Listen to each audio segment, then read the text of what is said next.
안녕하세요. TV 책방 북소리 진양혜입니다. 네, 안녕하세요. 이창현입니다. 네, 엄마는 월요병, 아빠는 토요병 들어보셨어요?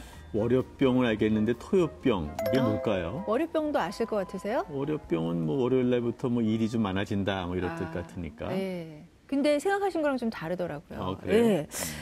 육아를 하는 부부의 경우입니다. 직장 생활을 하는 아빠들은요, 주말에 쉬지 못해서 주말에도 육아를 해야 해서 토요병이고요. 아, 토요일 날부터 이제 애를 봐야 된다. 그러니까요. 네. 그리고 엄마들의 입장에서는 주말에 도와주던 남편이 출근하잖아요. 그러니까 혼자서 모든 육아를 책임져야 하니까 그래서 겪게 되는 병이 월요병. 그렇네요. 네. 육아라는 게 때로는 육아 전쟁이다라는 말이 있을 정도로 상당히 어려운데요. 네. 오늘은 바로 그 육아에 대한 책을 소개하겠습니다. 그렇습니다. 힘들지만 놓치고 싶지 않은 육아의 순간들을요, 아빠의 시선으로 그린 아주 특별한 책이 있습니다. 오늘 그 책과 저자 함께 하겠습니다. 화면으로 만나보시죠.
네, TV 책방 북소리 오늘의 주인공입니다. 집으로 출근의 저자인 전희성 작가입니다. 안녕하세요. 안녕하세요. 네. 네. 저는 굉장히 호의적입니다만 부담이 네. 좀 되실 것 같습니다. 아니 이렇게 열심히 육아를 했다는 책을 내시면 저희같이 육아를 별로 소홀히 했던 사람은 어떻게 살라는 것입니까?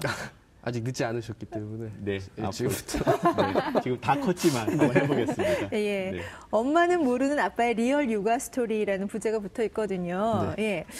근데 또 특별한 육아 일기예요. 그냥 글로만 쓰신 게 아니라 아주 감각적인 그렇죠. 그림과 함께 쓰셨거든요. 원래부터 그림 그리는 일을 하셨습니까? 그림을 어렸을 때부터 좋아하긴 했는데 지금 하고 있는 일은 그림을 그리는 일은 아니고요. 그냥 제 그래픽 디자인 관련 일을 하고 있고요. 그림은 저만의 뭔가를 좀 해보고 싶어서 낙서를 시작하다가 이제 이쪽으로 약간 방향을 좀 틀게 된 거예요. 네. 야, 누구는 뭐 낙서만 해도 이렇게 책이 되고 저는 아무리 그림을 그리려고 해도 안 돼요. 뭐 비결이 있습니까? 비결은 그냥 매일 그리는 게 좀 비결이랄까요. 네. 계속 그리는 게 중요한 것 같아요. 네, 한번 1년 동안 한번 그려보겠습니다. 자, 그런데 제목에서부터 네. 집으로 출근. 사실 집에는 휴식하러 간다는 개념이 남자들한테 있는데 그렇죠. 출근이라는 개념을 썼어요. 근데 이런 개념 많이 얘기하는 건가요? 저는 다른 분들이 뭐 어떤 생각을 하시는지 잘 모르겠는데 저는 이제 애가 나오고 그리고 집에 가는 게 너무 힘들더라고요. 그러니까 집에 가서 이제 와이프가 힘들었던 것들 제가 이제 다 뒷받침하고 그리고 아이랑 좀 부딪히고 큰애랑은 또 몸으로 놀아줘야 되고 둘째랑은 또 기저귀도 갈아야 되고 젖병도 삶아야 되고 그리고 밤에 또 깨면은 저도 다시 일어나야 되고 이런 것들이 회사보다 더 힘들다는 느낌을 받아가지고 이 말 듣는 아내들은 좀 다른 생각도 있을 것 같은데요. 쉽지 않은 얘기인데 막 하시네요. 예. 그 정도는 요즘에 다 하시는 네. 분들 많습니다, 진짜. 네, 예. 책이 나오기 전에요, 일러스트레이션을 하셨잖아요. 네네. 예, 그래서 많은 독자들도 있고, 친근하신 분도 있고, 저는 말씀을 나누다 보니까, 책에 어쩜 이렇게 똑같이 본인하고 그렸나 싶은 생각도 좀 들고요. 그렇죠. 예. 그리고 오늘 지금 막 프로그램을 보시는 분들은, 아니, 육아일기를 쓰고 그렸다는데 저 사람 직업은 뭐야? 막 이렇게 궁금하신 분들도 계실 것 같아서 제가 좀 자세하게 소개를 해드릴게요. 네네. 네. 책의 등장인물을 보면은요, 일단 아빠, 저자십니다. 현직 디자이너이자 외벌이인 가장, 신문사에 네네. 낮에 출근하시죠? 네. 밤에는 집으로 출근하시고요. 그렇죠. 예. 네. 그리고 엄마는 디자이너 출신인 프로주부시고요. 슬아의 자제분이 2분 있습니다. 아들 4살, 1호기, 프로 장난꾼, 사고 담당. 딸 2살, 2호기, 파괴의 왕, 애교 담당. 이렇게 두 아이를 키우면서 겪는 에피소드가 한 컷의 그림으로 아주 재치 있게 표현이 돼 있습니다.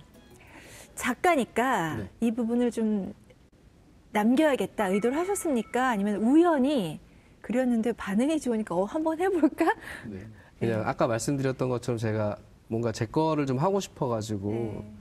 그냥 낙서를 하다가 제 일상을 그렸었어요. 그러니까 출퇴근길도 그리고 뭐 육아도 당연히 제 일상이니까 그리고 그러다가 이제 주변에 친한 지인분이 너 이거 낙서도 좋은데 육아 쪽 그림이 되게 재미있어 보인다. 요 주제를 한번 이쪽으로 집중을 해보는 게 어떻냐 해가지고 이제 육아 쪽으로 주제를 좀 집중해가지고 그리기 시작했습니다. 네. 그러니까 너무 기죽으시지 않으셔도 되는 네, 게요. 네. 여러 가지를 이렇게 했다가 반응이 가장 좋은 거를 모으신 게 아닌가 하는 생각이 좀 들어요. 근데 책에서 보면은요, 양육을 하는 사람만이 느낄 수 있는 아주 섬세한 부분들이 있거든요. 그리고 어떻게 보면 그냥 지나칠 수밖에 없는 부분이지만 그거를 이렇게 느꼈을 때 어떤 반짝반짝하는 기쁨 맞아요. 같은 게 있는데 맞아요. 그러니까 그런 어떤 섬세한 부분들이 많이 살아있더라고요. 그 중에서 보면 아빠가 양육을 해서 느끼는 기쁨 중에 약간의 서러운 부분을 제가 느낄 수 있어요. 뭐 예를 들어서 가장 큰 게 뭐 그런 거겠죠. 많은 아빠들이 느끼는 거. 맞아요. 엄마를 먼저 하더라. 네네, 예, 그렇죠. 나한테는 안 맞아요. 오더라. 근데 맞아요. 그런 거를 어떻게 여기는 표현을 하셨냐면 아빠가 아닌 엄마를 향해 기어가는 아이를 보면서 나중에 용돈으로 꼬시면 됨. 이런 말을 하는가 하면 힘들게 아빠라는 단어를 가르쳤는데 정작 아이는 엄마라고 말하는 장면. 뭐 이런 것들이 있습니다. 네. 이게 스스로 이제 미뤄하시는 거죠. 나중에 용돈으로 꼬셔야지. 그렇죠. 예. 저 근데 왜 이렇게 열심히 아빠가 양육을 하는데도 불구하고 엄마한테 자꾸 밀릴까요?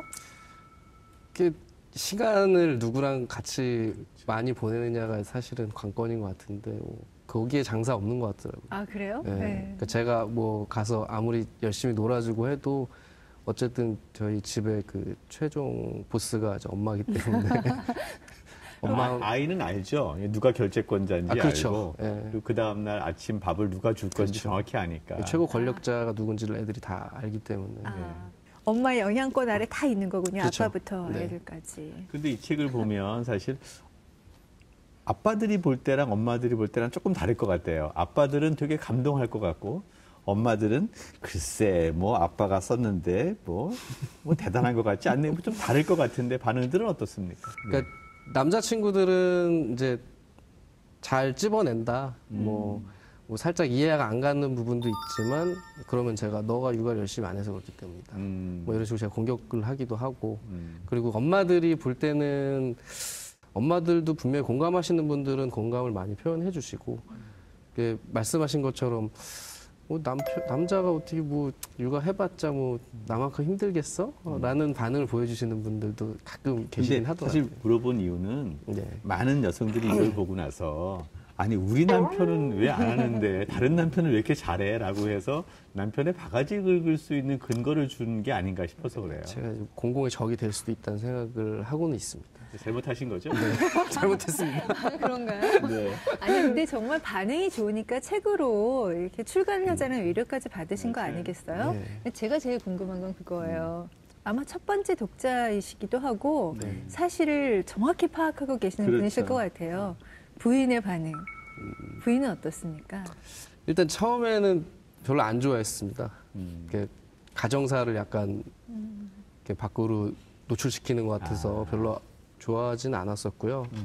그러다가 이제 조금 사람들이 좋아하기 시작하고 나서부터는 와이프도 좀 관심을 보였던 것 같고, 그리고 제가 뭐 딱히 와이프한테 어떤 이런 그림을 올릴 거야라고 뭐 이야기를 하고 올리는 거는 아니어서 나중에 이제 와이프가 왜 그런 걸 그래서 올렸어? 뭐 이런 식으로 이야기도 하곤 하는데 여기 보니까 이 책의 모든 수입을 사랑하는 아내에게 바친다라고 썼어요. 네, 아 그렇게라도 해야죠. 근데 이게 보니까 사실은 정신없이 아이들 키우다 보면 남편들은 이렇게 살아도 되는 거야. 뭐 이렇게 좀 볼멘 소리도 많고 네. 또 불만도 많을 것 같은데 육아 전쟁 치르다 보면 사실 부부 관계는 좀 멀어지지 않나요? 첫 아이 낳고서는 좀 많이 싸웠던 것 같아요. 둘 다 처음 해보는 거고, 그리고 이제 마음도 힘들고 몸도 힘들기 때문에 둘이 좀 많이 싸웠던 것 같은데, 그때 좀 힘들었던 그런 시기도 있었고, 근데 어쨌든 아이가 있어가지고 그런 것들 다 극복을 하고, 그 둘째는 아무래도 이제 첫째 때보다는 조금 더 수월한 부분이 있기 때문에, 그 소원해지는 부분은 또 아이들이 또 채워주는 부분도 어느 정도 있어가지고. 역시 5월 가정의 달에 어울리는 프로그램 멘트를 하시네요. 네. 근데 분명히 그런 거 있는 것 같아요. 그 아이를 함께 키우면서 그렇죠. 부부도 함께 성장하는 것 같아요. 네. 아빠로서도 성장하고 그러네. 엄마로서도 성장하고 또 그리고 남편과 아내로서도 네네네. 좀 그런 것 같은데 어떠세요? 좀 특별한 남편이자 특별한 아빠라는 생각이 저는 들거든요. 이런 것들을 직접 느끼고 표현하시는 것만으로도 그래서 왠지 부부관계가 안 좋을 때 아니면 싸움이 좀 잦거나 갈등이 있을 때 좀 현명하게 푸시지 않을까라는 기대를 하거든요. 이제 책을 이렇게 뭐 그림을 그려서 뭐 에세이를 냈다고 해서 제가 이렇게 특별한 사람이라고 저는 생각하지 않고요. 그리고 제가 분명히 이제 어떤 다른 남편들이 하는 잘못들도 저도 분명히 하고 있고, 그래서 뭐 딱히 다른 사람들한테 추천할 만한 뭐 이런 싸움의 기술이랄까 이런 거는 없는 것 같습니다. 다 평범한 것 같아요. 저도. 근데 이게 참 제일 좋은 게 한 20년쯤 후에 아이들이 이제 시집장가 갈 때 이 책을 전달하면 최고의 아빠가 될 것 같고요. 네. 아이들의 성장기에서도 엄마, 아빠, 특히 아빠가 이렇게 육아일기를 써서 기록해 놓는다면 정말 이거는 그 아이들의 가정교육에는 최고일 것 같아요. 네. 어떻다고 생각하세요? 아이들이 나중에 진짜로 뭐 말씀하신 것처럼 시집장가를 갈 때쯤에 뭐 이거를 보고 또 딸이랑 아들이 만약에 아이를 또 낳아서 이 책을 보게 된다면은 제가 되게 열심히 아이들과 가까워지려고 노력했었던 거를 좀 그때 좀 깨닫는 게 저한테 되게 큰 선물이고 그리고 아이들한테도 마찬가지로 큰 선물이 될 것 같다는 게 제가 책을 낸 거에 제일 가장 큰 부분인 것 같아요. 저는 이거 보면서 이게 글 자체도 좋지만 이 하나하나의 그 삽화 자체가 되게 명작인 거예요. 그래서 이거를 그냥 만화책 보듯이 금방 지나갈 게 아니라 한 20-30초는 좀 물끄러미 바라봐도 의미가 살 것 같다라는 생각이 들어서 책을 글자로 읽지 말고 그림으로 봐라. 라고 제가 독자들한테 권해드리고 싶어요. 그 전공이시잖아요. 그러니까요. 반응이 가장 좋은 거는 어떤? 아, 그림 중에요? 예. 제가 아까 오면서 살펴보니까 제가 딸 아이한테 아빠를 계속 가르치는 그 4컷짜리 소파가 있는데 그게 이제 되게 많이 공감들을 해주셨더라고요. 그러니까 보니까 저도 그게 정말 진심으로 나중에는 약간 삐지게 되더라고요. 계속 제가 아빠라고 계속 얘기하고 한 글자씩 아이가 하고 네. 제가 빠 하면 아이가 빠 빠 하는데 하는데 아빠 하면은 엄마라고 하니까 나중에 그게 되게 늦게 했어요. 아빠를 딸이. 그리고 또 요즘 또 대세가 딸이 이제 딸바보 이런 단어도 생겨가지고 딸이 정말 대세여가지고 저도 이제 딸이 너무 이쁜데 그걸 너무 늦게 해서 되게 서운한 부분이 있긴 있더라고요. 그거를 아마 많이 공감을 해주셨던 네. 것 같아요. 저는 딸이 없어서 잘 모르지만 네. 아빠랑 밀당을 하나 봐요. 네. 네. 그럼 본인이 생각했을 때 이건 정말 내 마음에 들어. 이건 정말 참 내가 그리고 내가 썼지만 이건 참 마음에 들어 하는 게 있다면 어떤 걸까요? 제가 그 큰 아들하고 이제 저희 처갓집에 놀러 가면은 그 물수제비 던지는 걸 많이 하거든요. 왠지 이 그림이 되게 나중에 아이가 되게 좋아할 것 같기도 하고 저도 되게 좋은 기억이기도 해가지고. 어깨 탈골의 위험, 물수제비. 할 줄 아는 것을 함부로 자랑스럽게 선보이지 말 것. 그렇지 않으면 화를 면치 못할 것이라던 군대 고참. 회사 선배의 말씀을 듣고 영혼 없이 고개를 끄덕였던 나를 반성하는 하루였다.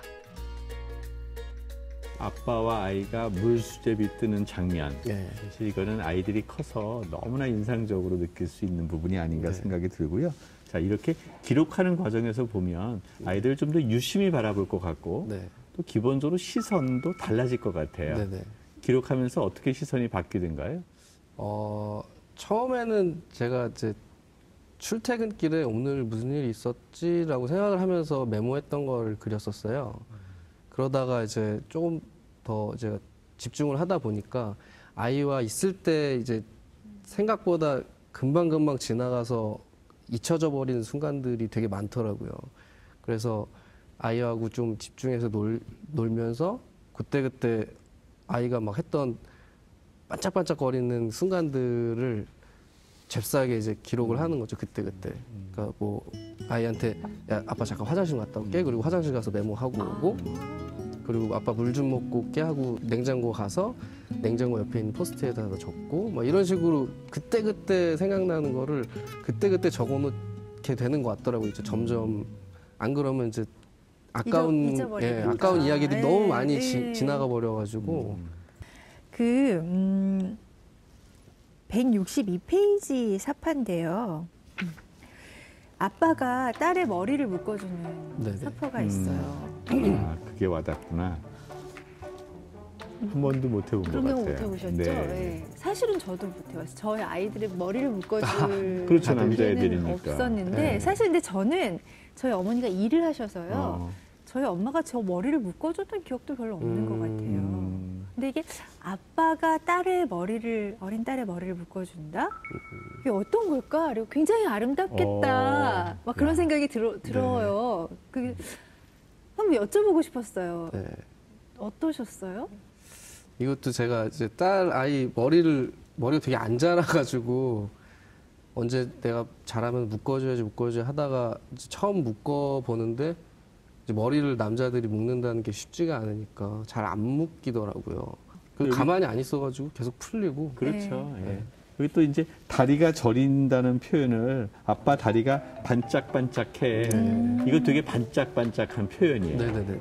이렇게- 저도 그 얘기를 들으니까 진짜 약간 반짝반짝한 것 같은 아, 그렇죠. 느낌이잖아요. 네, 예. 그래서 되게- 이런 것들 보면서 야 이게 아이들의 표현력과 사고를 보면서 거꾸로 어른들이 배우는 게 아닌가 생각도 네, 들어요. 많이 배웁니다, 저도.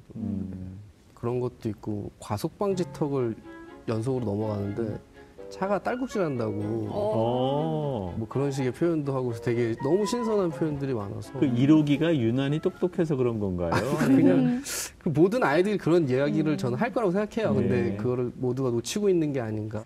저는 이걸 누구나 다 할 수 있는 거라고 생각하거든요, 사실은.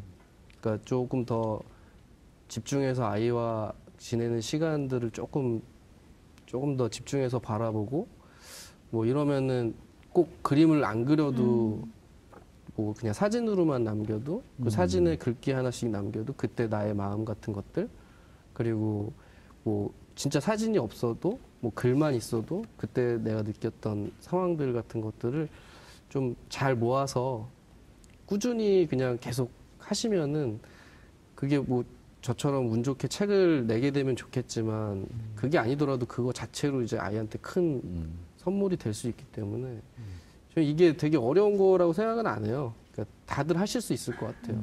다들 하셨으면 좋겠고.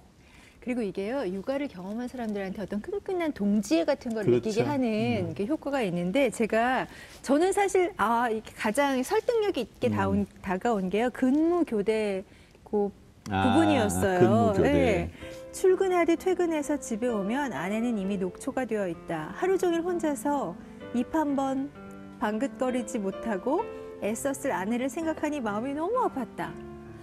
굉장히 감동적이잖아요. 너무 외교적으로 쓰신 거 아니에요? 반전이 있어요. 1시간 후 내 모습을 보는 것 같아서. 사실 정말 육아가 얼마나 힘든지 이걸 네. 겪어보지 못한 분들은 모르거든요. 그냥 일을 하는 게 확실히 훨씬 편할 것 같고요. 저는 둘 중에 네. 뭘 할래 하면은 저는 무조건 일을 택할 거고요. 네. 그리고 힘든 걸로 따지자면은 그냥 군대와 좀 비교를 해보자면은 화생방이 힘드냐, 뭐 행군이 힘드냐, 유격이 힘드냐. 예, 뭐 근데 제가 육아를 해보고 군대도 갔다 와봤는데 육아는 정말 행군하면서 화생방하는 느낌이거든요. 아, 네. 그러니까 정말 혼자 육아를 하는 그 엄마의 입장에서는 이제 퇴근한 남편이 하루 종일 애하고 집안일 하는데 뭐가 그렇게 힘들어 그렇죠. 하는 말을 들으면 그렇게 섭섭하다는데 어떤 이렇게 정말 힘들다는 걸 이해해주는 남편 그것만으로도 정말 맞아요. 큰 위안이 될 것 같다는 생각이 들어요. 사실 이렇게 책을 쓰면 아이들의 성장을 통해서 아빠도 성장한다라는 네. 말을 하셨는데 되게 와닿는 것 같아요. 네네. 자, 제가 또 하나 그 소개를 한번 해드릴게요. 이게 아버지들이 많이 공감하실 것 같은 그런 에피소드인데요. 깨달음입니다. 아버지는 월급날이 되면 시장에 들러 은박지로 싼 통닭을 사오시곤 하셨다. 가끔 나를 데리고 통닭을 사러 가실 때도 있었는데 조각난 닭이 담긴 파란색 바가지에 밥주걱으로 덜그럭거리며 반죽을 묻히고는 기름 안으로 와글와글 들어가던 닭의 자태가 아직도 선명하다. 그때는 잘 몰랐다. 왜 통닭을 먹기 전에 밥을 먼저 먹었는지. 사소한 일상이 나를 철들게 한다. 아버지가 되니 아버지를 알겠다. 어떤 마음으로 쓰셨어요?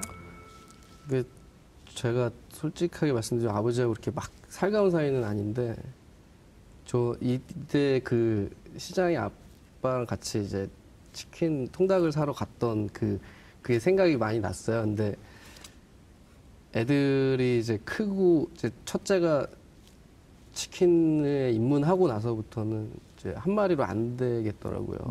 그러면서 이제 제가 치킨을 한 마리 사가지고 집에 가다가 이제 와이프한테 전화를 해서 한 마리로 이제 안 되겠지 하면서 그때 생각이 좀 나더라고요. 그러면서 밥을 먹이고 치킨을 먹여야 되나 우리도 막 이제는 그런 생각을 좀 하면서 썼던 것 같아요. 참 부모가 되고 나서야 이제 부모의 어떤 네. 의미를 알게 된다라는 네. 생각들이 드는데요. 그 아버님이 어떤 분이셨어요? 저희 아버지도 되게 그냥 옛날 분이신데 그냥 좀 엄하셨던 부분도 있고 그리고 좀 살갑게 안 하셨어요. 그러니까 엄마가 좀 애들을 좀 잘 저하고 저 누나가 있는데 누나하고 저를 좀 챙겼고 아버지는 계속 이제 밖에서 일을 하시는데 제가 얼마 전에 그러니까 어머니한테 한번 여쭤봤어요. 이 아버지 장점이 뭐냐? 그랬더니 너네 아버지가 돈을 참 잘 벌어오셨다.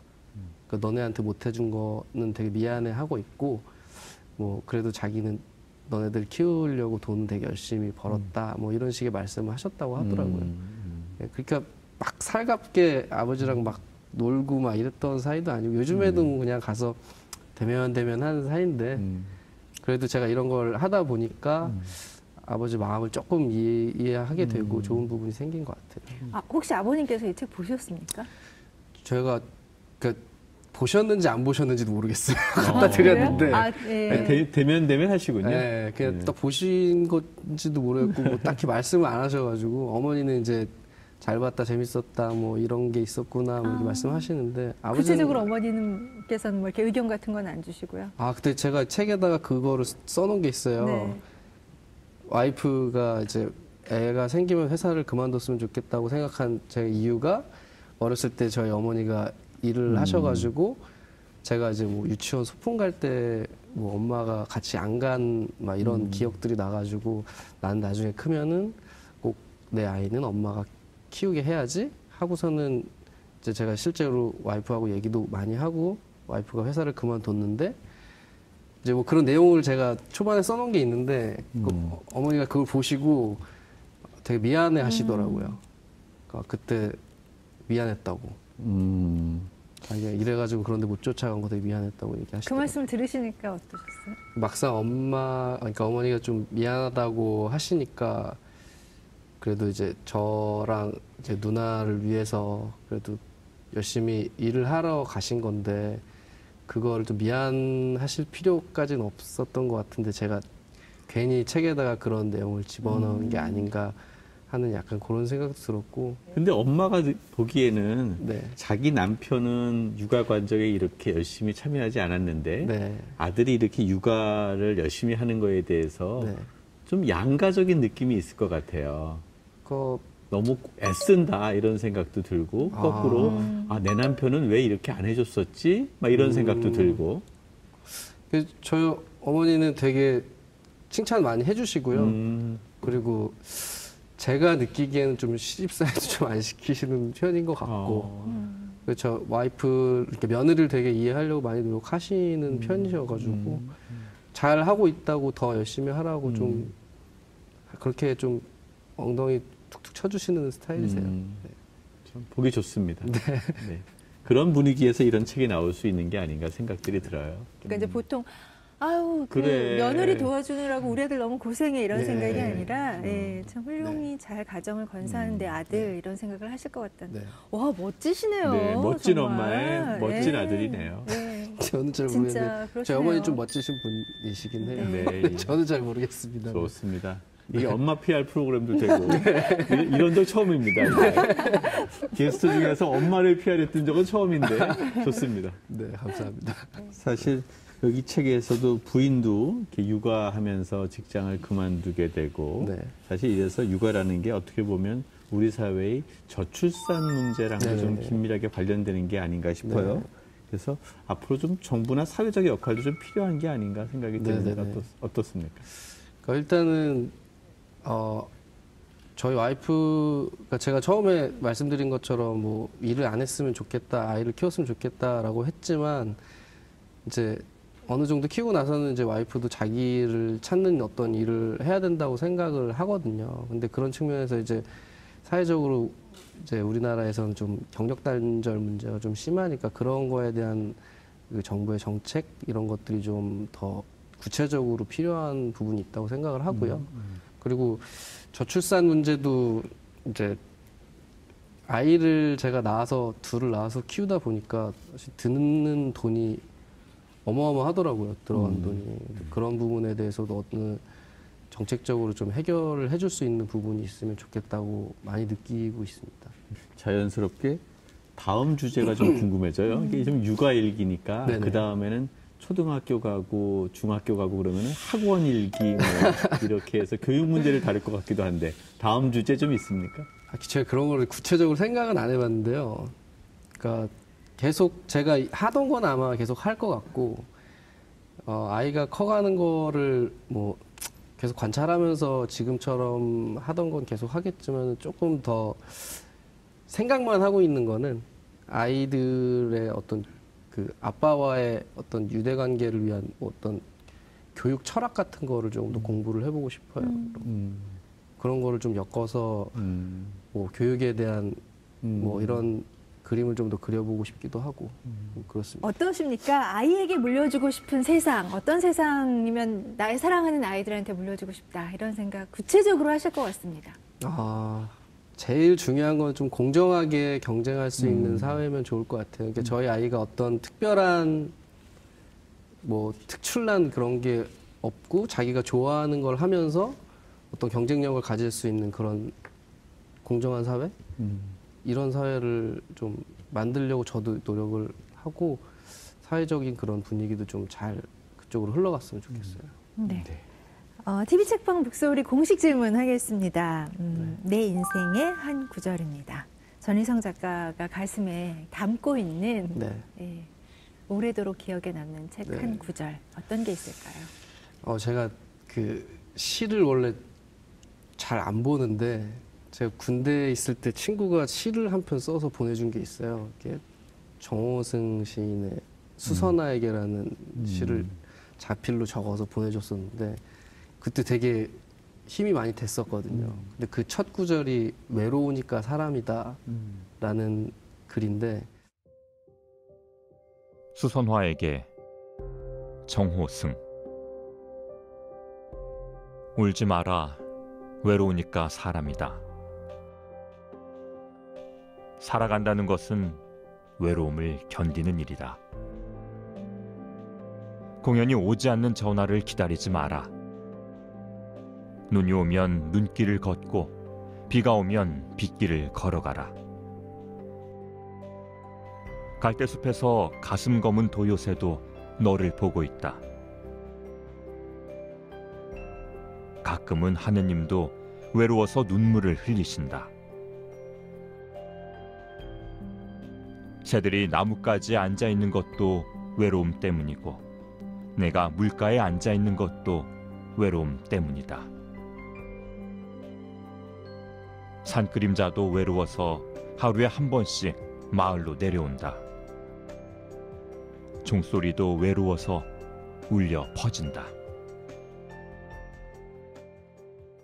그게 사람들이 이제 외로움을 잘 못 견디기도 하고 근데 그 시를 읽고 나서 제가 생각한 게 원래 사람은 진짜 외로운 거니까. 그러니까 저도 집에 가면 와이프도 있고 아이들도 있고 그렇지만 아빠가 이제 가정에서 짊어져야 되는 어떤 그런 부분에 있어서는 외로움이 느껴지는 게 사실이거든요.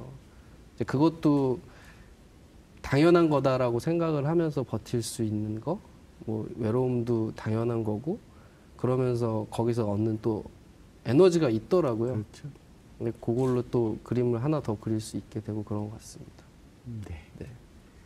이게 결국은 외로우니까 사람이다라는 말처럼 외로움을 사실은 네. 없애주는 부부와 아이들의 이야기를 네. 참 소박하게 잘 다룬 것 같아서 아주 좋은 책 소개였습니다. 감사합니다. 네, 오늘 TV 책방 북소리 전희성 작가의 집으로 출근 함께 했는데요. 평범한 우리 주위의 동료들의 어떤 그럼요. 그 시선인데요. 동료의 시선인데 그 안에 담긴 어떤 삶에 대한 통찰이 주는 감동을 느낄 수 있는 그런 귀한 시간이 아니었나 하는 생각이 들고요. 다음 책도 기대하겠습니다. TV 책방 북소리 집으로 출근의 저자인 전희성 작가와 함께했습니다. 고맙습니다. 감사합니다. 네.